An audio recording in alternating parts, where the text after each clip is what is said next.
All right. So we're going to try to give you a little bit of color plus show some material that's still available for either shipping out this fall or definitely for booking in the spring. So this is a low scape mound. This has been a plant that we have struggled with bringing the numbers up. We're finally in a good place. We got 3,300 plus available.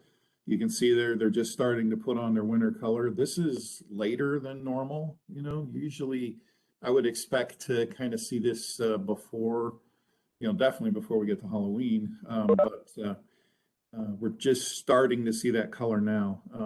With the temperatures we're seeing for next week, I mean, it looks like we're going to be in the 60s, so upper 50s. So we're still going to be able to enjoy a lot of nice fall color. So this is going to turn just a nice bright red, still has wax on the leaf, so it's kind of shiny. Low growing plant, great plant, can handle a wide range of soils, pretty much considered a native in most areas. So it's got a lot going for it. So, and there's been a good strong demand over the years, and we have good numbers this year. So next, Cranberry Creek.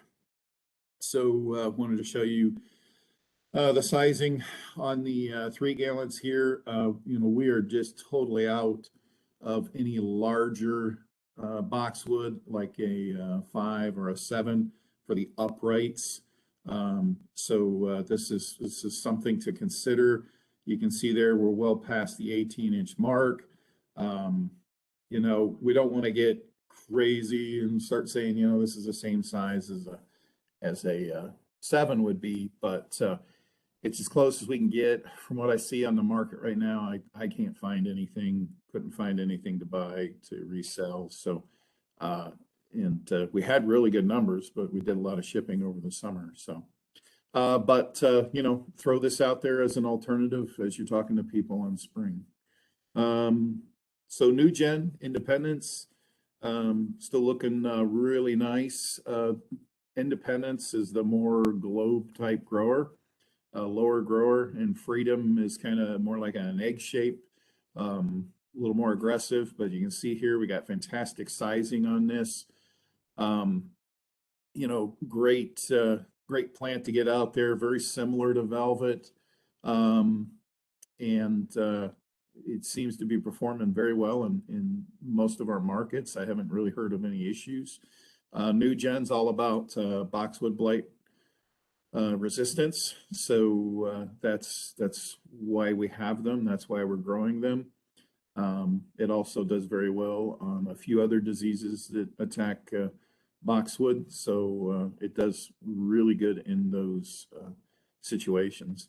Now, it does not have any resistance to, I had this question, but it does not have any resistance to boxwood tree moth. Okay, that's an insect. We're talking disease resistance here. So the boxwood tree moth is why the Canadian border is closed for boxwood, and that continues to be the case. There is no indication that at this point USDA or APHIS is going to drop that restriction. So it is, everything I know right now, it is still in place and staying in place. So a lot of people brought from the Montreal area. There's some big growers up there with boxwood. A lot of people brought boxwood over.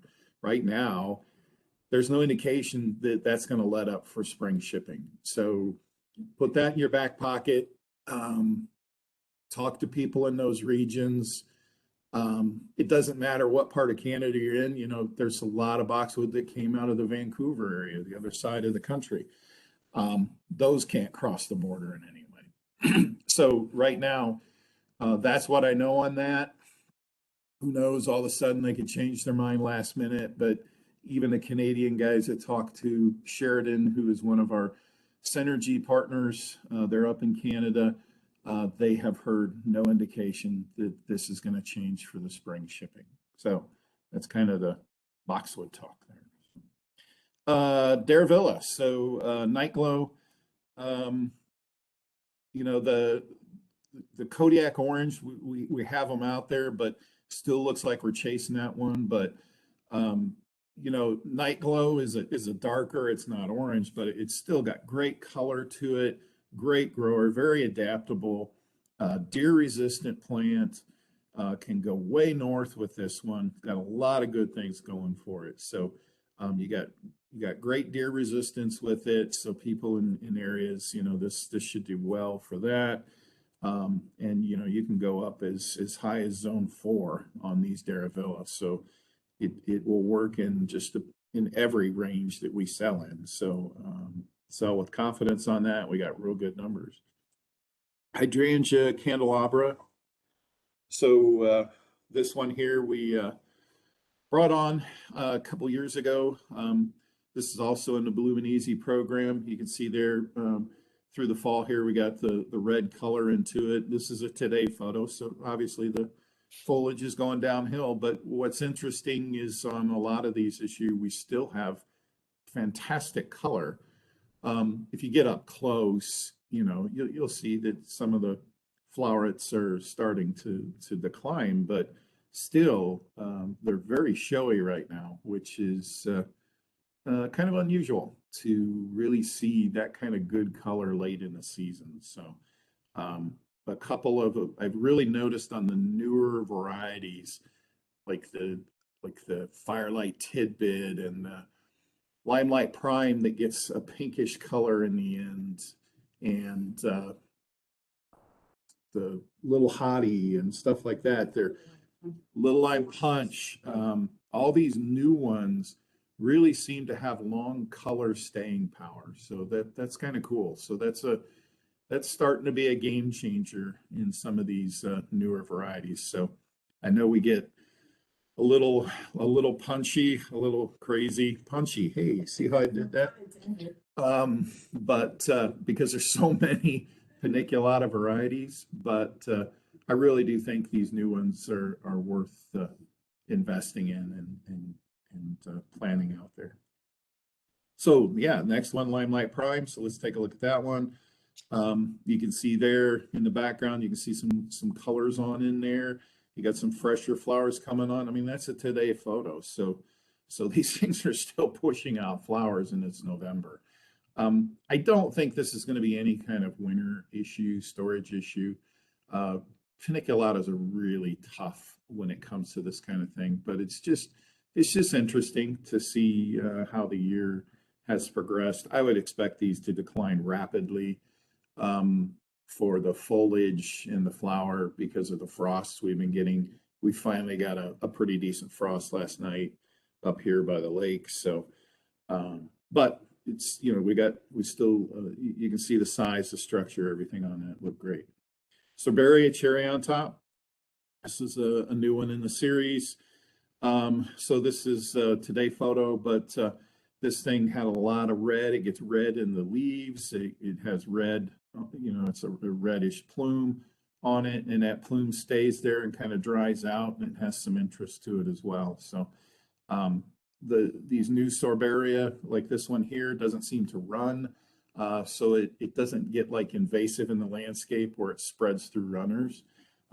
It is you know, sorbaria is a native, so we can go with that. And since this is coming out of Canadian breeding, extremely hardy. So good one to look at. Spirea Sundrops, another one in the Bloom and Easy program. Here we go. Or no, I'm sorry, this is a first edition. I don't know why I said Bloom and Easy, but Sundrops is a first edition. This one here also has a lot of northern breeding in it. They did some work on that. You know, kind of, boy, I don't know. It's a little bit taller than Gold Mound would be. Obviously, it's going to get some more oranges, yellows to orange in it. But you know, just picture a Gold Mound that just gets just a hair taller than the Gold Mound. It's mostly a spreader, kind of like Gold Mound does, but it gives you kind of those little orange tips, which you can still see there, that are still moving on. It does repeat bloom, probably not as heavy as some of the proven winter new varieties, but it repeats bloom just as well as the standards like the Gold Mound, things like that. Spirea Rainbow Fizz. So this is in the Bloom and Easy series. This one here is a little more aggressive. This one here I would put up against Firelight or Magic Carpet, or what was the other one? Gold Flame, thank you. So those three there. So those would be more in that range, but great plant, got great breeding. What I like about this compared to the old Gold Flame stuff like that is it doesn't get that bacterial spotting. So its leaves stay clean. They did some breeding on that. You got northern breeding, so a lot of times the old ones you get dieback in them, you get dead sticks. These won't really do that. So it's worth a look. It's if somebody's requesting some of those older varieties, definitely steer them into some of this newer breeding. Say Lake Secure and the Shiki. So we'll go to that. This shouldn't be any surprise to anyone. Dappled willow. So we continue to see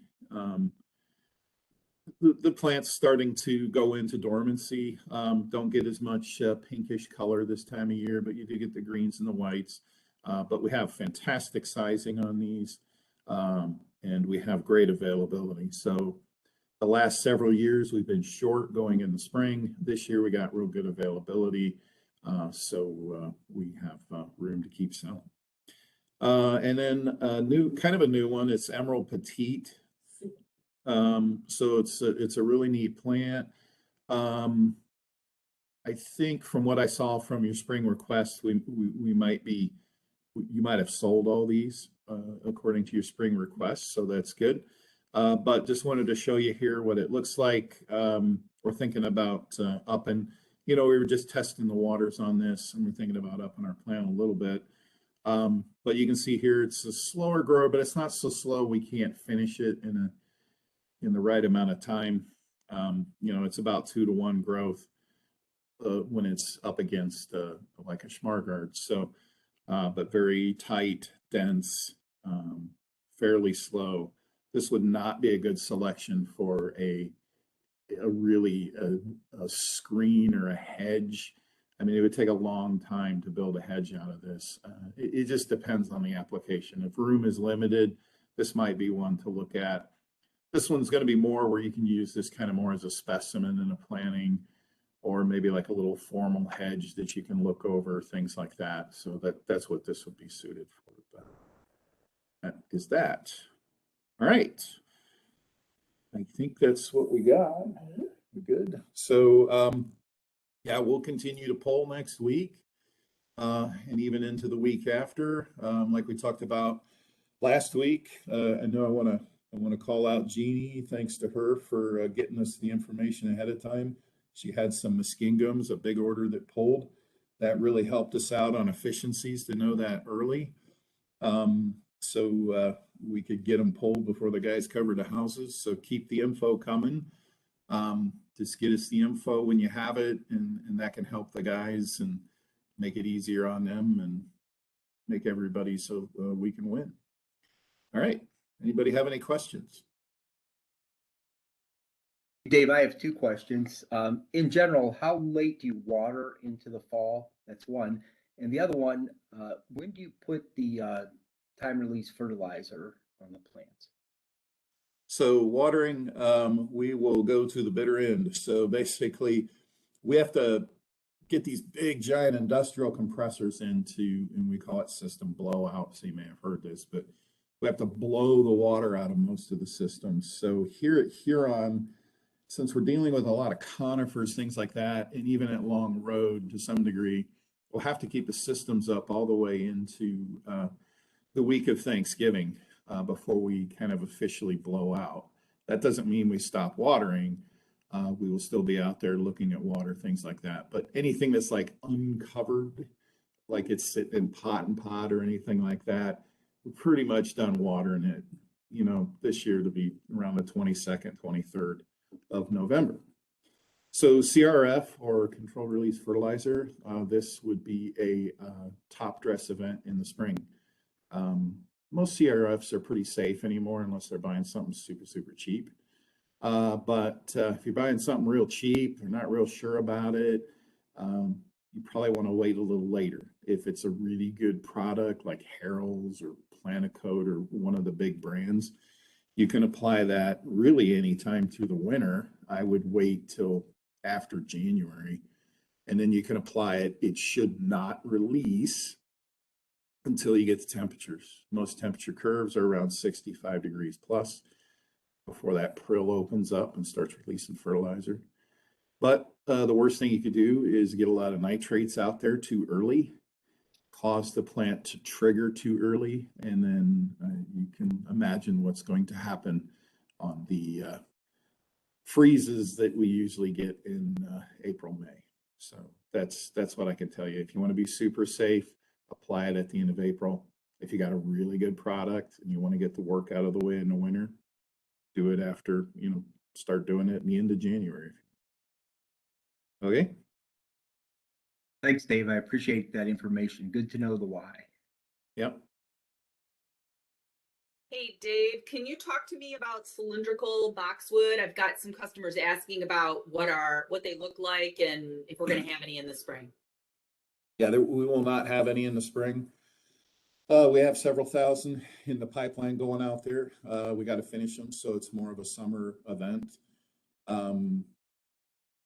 That's where we are. We do have some pyramids available, but those cylinders take a little time to get up. We're trying a different technique to try to get them done quicker, which all indications are that will work.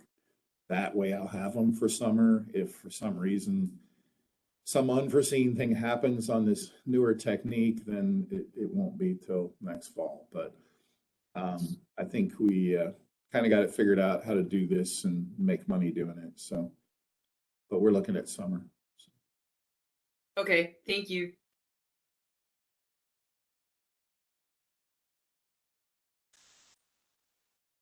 Okay, any other questions for Huron?